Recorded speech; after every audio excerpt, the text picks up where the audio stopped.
आप पहले इस वीडियो क्लिप को गौर से देखिए। मेरे हस्बैंड मैंने कहते कि तुसी इंस्टाग्राम चलाते हैं। मैं क्या नहीं, मैं नहीं चलाती।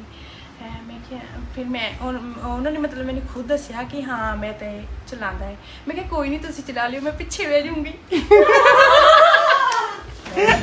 वीडियो देखने के बाद इतना तो समझ आ रहा होगा कि ये किसी नई नवेली दुल्हन की वीडियो है जो दुल्हन के जोड़े में सज सवर कर अपनी सहेलियों के साथ हंसी मजाक कर रही है। शायद ये वीडियो क्लिप आपने पहले भी देखी होगी। एक समय ये रील काफी वायरल हुई थी। अब अगर हम आपसे कहें कि रील में दिख रही ये प्यारी सी दुल्हन इस दुनिया में नहीं रही, तो क्या आप यकीन करेंगे? पहली बार हमारे लिए भी यकीन करना मुश्किल था, लेकिन सत्य आपके इनकार से कभी नहीं बदलता है। तो आखिर ये लड़की कौन थी? ऐसा क्या हुआ कि शादी के चंद महीने बाद ही कफन लड़की का मुकद्दर बन गया? इन सब के पीछे का जिम्मेदार कौन था और उन लोगों के साथ क्या हुआ? चलिए जानते हैं दिल दहला देने वाली इस लड़की की पूरी कहानी।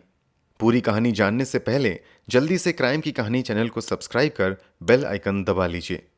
केस को बेहतर ढंग से जानने के लिए जरूरी है ये जानना कि इस वीडियो के पीछे की कहानी क्या है। पहली बार ये रील 2024 के अंत महीने में वायरल हुई थी। दुल्हन के जोड़े में सज सवर रही लड़की के क्यूट अंदाज ने तब सभी का दिल जीत लिया था। वायरल वीडियो की पड़ताल करने पर सामने आया कि वीडियो में दिख रही दुल्हन का नाम नेहा देवी है। नेहा अपने परिवार वालों के साथ पंजाब के रूपनगर जिले के आनंदपुर साहिब में रहा करती थी। परिवार वालों के मुताबिक नेहा बचपन से ही काफी तेज और मिलनसार किस्म की लड़की थी। यही वजह थी कि नेहा परिवार के साथ साथ सभी जानने वालों की फेवरेट थी। वैसे तो नेहा का जन्म हिंदू परिवार में हुआ था, लेकिन जैसे जैसे नेहा की उम्र बढ़ती है उसका झुकाव सिख धर्म की तरफ होता चला जाता है। एक समय बाद वो अपने माता पिता से सिख धर्म में कन्वर्ट होने को लेकर बात करती है। शुरू में परिवार वाले नेहा की इन बातों पर ज्यादा ध्यान नहीं देते हैं, लेकिन बेटी के सिख धर्म के प्रति आस्था देखकर परिवार वाले भी उसे सिख धर्म अपनाने की इजाजत दे देते हैं। परिवार वालों की रजामंदी मिलते ही नेहा पास के गुरुद्वारे में जाकर अमृत ग्रहण करते हुए ऑफिशियली सिख धर्म को ज्वाइन कर लेती है। नेहा ने सिख धर्म 2023 से 24 के आसपास अपनाया था। ये बात साल 2024 की है। नेहा की उम्र शादी की हो रही थी, इसलिए नेहा के माता पिता तय करते हैं कि अब बेटी के हाथ पीले कर देने चाहिए। परिवार वाले नेहा से इस बारे में बात करते हैं। परिवार वालों के फैसलों पर नेहा भी अपनी सहमति जताती है। इसके बाद नेहा के लिए एक अच्छे लड़के की तलाश शुरू हो जाती है। नेहा के पिता को कहीं से जानकारी मिलती है कि हिमाचल प्रदेश के सोलन जिले के नालागढ़ के रामपुर में एक फैमिली है जो अपने बेटे के लिए अच्छी लड़की की तलाश कर रही है। बेटा आर्मी में है। लड़के का नाम था संजीव कुमार। नेहा के परिवार वालों को यह रिश्ता पहली ही नजर में भा जाता है। वो बात आगे बढ़ाने के लिए संजीव के परिवार से संपर्क करते हैं। संजीव के परिवार में उसके माता पिता के अलावा दो बहनें भी थीं। जब नेहा के माता पिता इस रिश्ते के बारे में संजीव के घर वालों से बात करते हैं, तो नेहा को देखते ही वो लोग इस रिश्ते के लिए हामी भर देते हैं। शादी से पहले लेन देन की कोई खास बातचीत नहीं होती है। रिपोर्ट्स के मुताबिक संजीव के माता पिता ने भी तब बहुत ज्यादा डिमांड नहीं की थी। फिर भी नेहा के माता पिता अपने स्तर से बेटी दामाद को तोहफे के रूप में जरूरी सामान, कुछ पैसे, ज्वेलरी इत्यादि देने की बात स्वीकार करते हैं। सब कुछ तय होने के बाद नवंबर 2024 में नेहा की शादी संजीव कुमार से हो जाती है। नेहा के माता पिता अपने वादे के मुताबिक बेटी को सभी जरूरी सामान, कुछ कीमती तोहफे इत्यादि के साथ विदा करते हैं। साथ ही अपने दामाद को भी अपने स्तर से पैसे देते हैं। नई जिंदगी की शुरुआत और मन में बेशुमार सपने लेकर नेहा अपने माता पिता से विदा होकर ससुराल में रहने चली जाती है। दुल्हन के लिबास में नेहा की जो वीडियो इंटरनेट की दुनिया में वायरल हुई थी, वो इसी समय की थी जब शादी वाले दिन नेहा ब्यूटी पार्लर में सज संवर रही थी। नेहा की क्यूटनेस पर सभी फिदा हो गए थे। नेहा को करीब से जानने वालों के मुताबिक शादी के पहले हफ्ते में नेहा की जिंदगी ससुराल में काफी अच्छे से बीतती है, लेकिन दूसरे ही हफ्ते से नेहा को ससुराल वालों का रवैया बिल्कुल बदला हुआ लगने लगता है। केवल एक हफ्ते बाद नेहा को दिन दिन भर किचन में ढेर सारे काम करने को दे दिए जाते हैं। नेहा को लगता है कि शायद 2-4 दिन बाद स्थिति संभल जाएगी, लेकिन बीतते समय के साथ स्थिति और भी ज्यादा बिगड़ती चली जाती है। और बात यहीं पर नहीं रुकती है, बल्कि परिवार के सदस्य नेहा को सीधी मुंह बात करने से भी कतराने लगते हैं। पहले तो नेहा नहीं समझ पाती है कि आखिर अचानक एक सप्ते में ऐसा क्या हुआ कि परिवार वालों का पूरा रवैया ही बदल गया है। लेकिन कुछ ही दिनों बाद नेहा को ससुराल वालों के मंसूबों की खबर लग जाती है।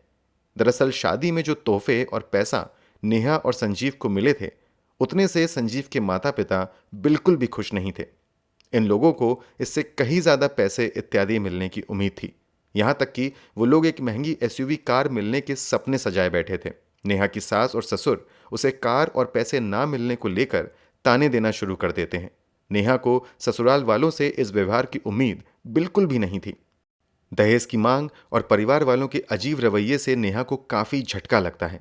वो काफी परेशान हो जाती है, लेकिन चाहकर भी अपने माता पिता से दहेज की मांग के बारे में बात नहीं कर पाती है। नेहा के मन में ख्याल आता है कि अगर वो अपने माता पिता को ससुराल वालों के इस लालच के बारे में बताएगी तो उसके पति की छवि खराब होगी। नेहा को लगता है कि शायद कुछ दिनों में ससुराल वाले दहेज के लालच को छोड़कर उसके व्यवहार और किरदार से उसे पसंद करने लगेंगे। इसलिए नेहा सब कुछ अपने मन में रखकर ससुराल वालों तथा पति की सेवा में दिन रात एक कर देती है। लेकिन बीतते समय के साथ लोगों का व्यवहार बदलने की बजाय और क्रूर होता चला जाता है। नेहा के सास ससुर और ननद के साथ साथ कुछ करीबी रिश्तेदार बात बात पर नेहा को ताना देना शुरू कर देते हैं। खबरों के मुताबिक इन सब से नेहा बहुत परेशान रहने लगती है और वो अब एक दिन अपने पति संजीव से इस बारे में बात करने का फैसला करती है। संजीव ने अब तक मुंह खोलकर नेहा से दहेज के बारे में कभी बात नहीं की थी, इसलिए नेहा को उम्मीद थी कि शायद पति से बात करेगी तो वो अपने माता पिता को समझाएंगे और शायद बात बन जाएगी। लेकिन उम्मीद से उलट जैसे ही नेहा संजीव से सास ससुर की ओर से मिल रहे ताने और दहेज की मांग के बारे में बात करती है, संजीव कहता है कि माता पिता बिल्कुल ठीक कह रहे हैं, तुम्हें अपने माँ बाप से एक कार और पैसे मांगने ही होंगे। यहां पर नेहा टूट जाती है और ना चाहते हुए भी मजबूर होकर अपनी मां से ससुराल वालों की डिमांड के बारे में बात करती है। नेहा की बातों को सुनकर उसकी मां कहती हैं कि शादी के समय तो उन लोगों ने ऐसी कोई डिमांड नहीं करी थी। उन लोगों ने खुद ही कहा था कि आप जो भी देंगे हमें स्वीकार होगा। शायद तुमसे कोई गलतफहमी हुई होगी, तुम कुछ दिन सब्र करो, परिवार वालों को समझो, सब ठीक हो जाएगा। नेहा की मां की इन बातों में कहीं ना कहीं एक मजबूरी भी थी। वो एक महंगी कार तथा और ज्यादा पैसे अफोर्ड नहीं कर सकते थे, इसलिए बेटी को ही समझाने की सलाह देती हैं। नेहा को अपने परिवार वालों की मजबूरी और हैसियत का अच्छे से अंदाजा था। वो मां की बातों को सुनकर चुप हो जाती है और अब यहां से ससुराल में मिलने वाले सभी तानों को सुनकर जीना सीखने लगती है। इन सब में 1 महीने से ज्यादा का समय बीत जाता है। अलग अलग रिपोर्ट्स के मुताबिक बीतते समय के साथ जब संजीव और उसके माता पिता को लगने लगता है कि नेहा के घरवाले उनकी डिमांड पूरी नहीं कर रहे हैं, तब ये लोग नेहा के प्रति अब और ज्यादा बुरा व्यवहार करने लगते हैं। कुछ रिपोर्ट्स के मुताबिक तो नेहा के साथ मारपीट भी शुरू हो जाती है।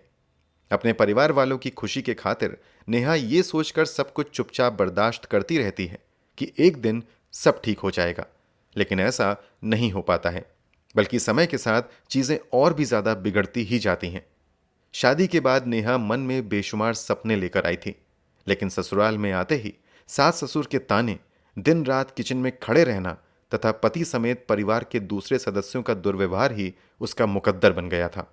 अब तक शादी को लगभग 5 महीने बीत चुके थे। एक तरफ नेहा की शादी के समय वाली वायरल वीडियो अब तक लोगों को गुदगुदा रही थी, लेकिन दूसरी तरफ वही नेहा दिन रात रोकर गुजार रही थी। सोशल मीडिया की दुनिया का एक पहलू ये भी है, दुनिया जिसकी वीडियो देखकर हंस रही थी, वो अकेले में दिन रात घुट रही थी। नेहा के परिवार वालों को भी बेटी की घुटन का कुछ कुछ अंदाजा होने लगा था, लेकिन वो लोग चाहकर भी बहुत कुछ नहीं कर पा रहे थे। इन सब के बीच लगभग 19 अप्रैल 2025 को रात के लगभग 8:45 के करीब नेहा की मां के मोबाइल पर एक अननोन नंबर से फोन आता है। जैसे ही नेहा की मां फोन उठाती हैं, दूसरी तरफ से एक आवाज आती है कि आपकी बेटी की तबीयत बहुत ज्यादा खराब है, आप लोग जल्द से जल्द यहां आ जाइए। ये फोन नेहा के ससुराल से उसके किसी पड़ोसी ने किया था। पड़ोसी ने ऐसा क्या देख लिया कि उसने नेहा के खराब हालत की जानकारी उसके माता पिता को दी। इस बारे में मीडिया में या पब्लिकली कुछ भी अवेलेबल नहीं है, लेकिन इतना जरूर है कि पड़ोसी की इन बातों को सुनकर नेहा के माता पिता और परिवार के कुछ और सदस्य भागते हुए नेहा के ससुराल जाते हैं। वहां पहुंचकर बेटी की हालत देखकर सभी शॉक्ड रह जाते हैं। नेहा अपने कमरे में बिल्कुल बेहोशी की हालत में पड़ी हुई थी। उसके मुंह से झाग निकल रहा था। परिवार के बाकी सदस्य दूसरे कमरे में बैठे हुए थे। यहां तक कि नेहा का पति भी उसके साथ नहीं था। बेटी की ये हालत देखकर तुरंत परिवार वाले उसे लेकर पास के ही एक अस्पताल में जाते हैं। इस समय नेहा का पति संजीव भी उन लोगों के साथ अस्पताल जाता है। जैसे ही लोकल हॉस्पिटल में बताया जाता है कि नेहा की हालत बहुत ज़्यादा खराब है और उसे बड़े हॉस्पिटल में ले जाना पड़ेगा, तो नेहा को दूसरे अस्पताल में ले जाने से पहले ही उसका पति वहां से चला जाता है। इसके बाद नेहा को लेकर उसके परिवार वाले पीजीआई चंडीगढ़ के लिए निकल जाते हैं।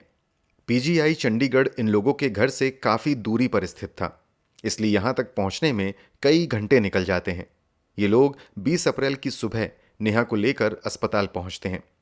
ये डॉक्टर नेहा की स्थिति को देखते हुए कहते हैं कि इसकी हालत बहुत ज़्यादा खराब है और शायद इसे बचाना भी मुश्किल होगा। फिर भी उम्मीद के सहारे नेहा को एडमिट करवाया जाता है और उसका ट्रीटमेंट शुरू होता है। डॉक्टर बताते हैं कि नेहा ने कोई जहरीला पदार्थ खा लिया है, इस कारण उसकी हालत ऐसी हो गई है। डॉक्टर ये भी बताते हैं कि जहर थोड़ा नहीं बल्कि काफ़ी ज़्यादा मात्रा में उसके शरीर में है, इसलिए स्थिति हद से ज़्यादा नाजुक है। नेहा के परिवार वाले ये बातें सुनकर परेशान हो जाते हैं। तुरंत ही इस बात की जानकारी सोलन पुलिस स्टेशन में जाकर देते हैं। परिवार वालों के बयान के आधार पर पुलिस रिपोर्ट भी दर्ज कर ली जाती है, लेकिन अब तक पुलिस के पास किसी के खिलाफ एक्शन लेने के लिए ना तो ठोस वजह थी और ना ही सबूत। इधर नेहा का ट्रीटमेंट हॉस्पिटल में चलता रहता है, लेकिन हालात सुधरने के बजाय बिगड़ते ही चले जाते हैं और 5 दिनों तक जिंदगी और मौत से लड़ते हुए दुनिया को हंसाने वाली नेहा हमेशा हमेशा के लिए इस दुनिया से चली जाती है। मौत का कारण जहर के ओवरडोज की वजह से ऑर्गन फेलियर का होना था। नेहा की मौत के बाद परिवार वाले ससुराल वालों पर आरोप लगाते हैं कि ससुराल वालों की ओर से मिल रहे ताने और दहेज की डिमांड की वजह से नेहा परेशान हो गई थी। उसके साथ मारपीट की जाने लगी थी। इस कारण मजबूर होकर नेहा ने अपनी जान लेने जैसा कदम उठाया। कुछ रिपोर्ट्स ये भी कहती हैं कि नेहा ने खुद ही जहर नहीं पिया था, बल्कि उसे किसी दूसरे ने जबरदस्ती जहर पिला दिया था। इसके पीछे की दलील ये दी जाती है कि जितनी अधिक मात्रा में नेहा के शरीर में जहर मौजूद था, उतनी अधिक मात्रा में कोई व्यक्ति शायद से खुद ही पी पाएगा। उसे या तो किसी ने जबरदस्ती ये सब कुछ पीने पर मजबूर किया या दूसरे ने पिलाया। इसके अलावा ये भी कहा जाता है कि नेहा तो दिन रात घर में ही रहती थी, तो फिर उसके पास इतनी अधिक मात्रा में जहर कहां से आया। खैर, अलग अलग अटकलों के बीच नेहा का पोस्टमार्टम किया जाता है। फिर शव को परिवार के हवाले कर दिया जाता है। परिवार वाले शव को पीजीआई के बाहर ही रखते हुए अपनी कुछ डिमांड के साथ स्ट्राइक पर बैठ जाते हैं। उन लोगों की सबसे बड़ी डिमांड थी कि नेहा के सास ससुर, उसके पति और परिवार के कुछ और सदस्यों के खिलाफ नेहा की जान लेने की धाराओं के तहत मामला दर्ज किया जाए और उन पर कार्यवाही हो। जैसे ही नेहा के परिवार वाले धरने पर बैठते हैं, बात मीडिया तक पहुंचती है। मीडिया से होते हुए आला पुलिस अधिकारियों तक भी ये खबर चली जाती है। इसके बाद लोकल पुलिस आकर परिवार वालों से बात करते हैं। उन्हें संजीव समेत उसके माता पिता तथा दूसरे जिम्मेदार लोगों के खिलाफ कार्यवाही का भरोसा दिलाते हुए एफआईआर दर्ज करते हैं। नेहा के परिवार वालों की ओर से बयान दिया जाता है कि शादी के बाद नेहा को दहेज के लिए परेशान किया जा रहा था। उसके साथ शारीरिक हिंसा भी की जा रही थी। इसके अलावा मानसिक रूप से भी उसे काफी परेशान किया गया था। इस बयान के आधार पर नेहा के पति संजीव कुमार, सास तेज कौर, 2 रिश्तेदार करमचंद तथा राज सिंह और संजीव की 2 बहनों के खिलाफ मामला दर्ज होता है। रिपोर्ट दर्ज करने के बाद पुलिस वाले नेहा के पति, सास और दोनों रिश्तेदारों को तत्काल गिरफ्तार कर लेती हैं, जबकि दोनों बहनें कुछ दिनों तक लापता रहती हैं। लेकिन पुलिस की दबिश के बाद इन दोनों बहनों को भी गिरफ्तार कर लिया जाता है। गिरफ्तारी के बाद जब संजीव तथा परिवार के दूसरे सदस्यों से पूछताछ होती है, तो ये लोग बयान देते हैं कि इन लोगों ने नेहा के साथ किसी तरह की कोई हिंसा या मारपीट नहीं की थी। ना ही इन लोगों ने दहेज तथा महंगी गाड़ी की मांग की थी, बल्कि शादी के कुछ दिनों बाद ही पति पत्नी में छोटी मोटी बातों को लेकर लड़ाइयां होने लगी थीं। ससुराल वाले उल्टा नेहा पर ही आरोप लगाते हैं कि उसने लड़ाई के बाद पहले भी कई बार जान देने की कोशिश की थी, लेकिन वक्त रहते घर के सदस्यों ने उसे बचा लिया था। हमेशा की तरह 19 अप्रैल को भी नेहा की पति से लड़ाई होती है और इस बार बात ज्यादा बढ़ने की वजह से वो एक बार फिर से जान देने की कोशिश करती है। अब इस मामले में नेहा के ससुराल वाले कहां तक सच बोल रहे हैं, उसका खुलासा तो आने वाले समय में पुलिस की जांच पूरी होने के बाद ही हो पाएगा। फिलहाल कुछ सवाल उठ रहे हैं जिससे नेहा के ससुराल वाले ही कटघरे में खड़े नजर आते हैं। जैसे नेहा के पास जहर कहां से आया? अगर नेहा पहले भी जान देने की कोशिश कर चुकी थी तो अब तक इस बारे में एक भी पुलिस रिपोर्ट क्यों नहीं दर्ज करवाई गई? जब नेहा की हालत खराब हुई तो परिवार के दूसरे सदस्य उसे हॉस्पिटल लेकर क्यों नहीं गए? नेहा के माता पिता को खुद ही फोन क्यों नहीं किया गया? इस केस की मौजूदा स्थिति की बात करें तो फिलहाल तो सभी आरोपी जेल में बंद हैं। पुलिस की इन्वेस्टिगेशन चल रही है। आगे मामले में अदालत में सुनवाई होगी, फिर आरोप तय किए जाएंगे, तब जाकर आरोपियों को सजा होगी।